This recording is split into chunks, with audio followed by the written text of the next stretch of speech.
Hey everybody, Derek here from Addictive Tips. In this video, I'm going to show you how to install NotePad++ on Linux. So what you want to do for it right now is open up a terminal, and the best way to use this application is through the Snap Store.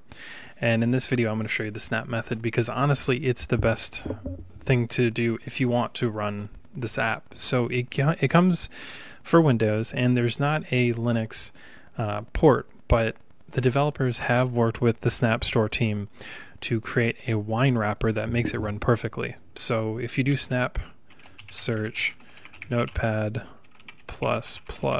add quotes there if you use multiple words, it will search the store, and as you can see, it's right here, notepad++, and then you can copy it. You can do sudo snap install, and then just enter your password, and it's going to install everything.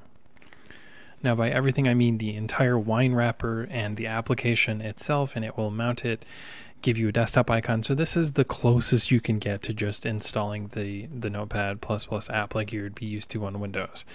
In the video I have in the description, in the video description, you can find other ways to install it, but this is the best way.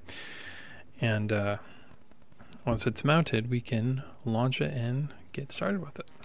Okay, so the Snap is mounted and installed, so we can just open up our application menu, Notepad++, as it shows up in the application area. Just open it up, and it's going to probably try and install wine background utilities and all of that stuff, but it should launch and be able to be usable quite quickly.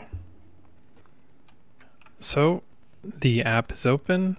And as you can see, it works very much like any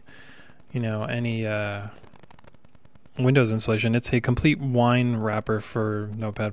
And if you like this app and you want to get it working on Linux, I highly recommend this method. But if you can't use snaps, there's also another method for installing it. And you can find that information in the description. I will see you guys in the next video.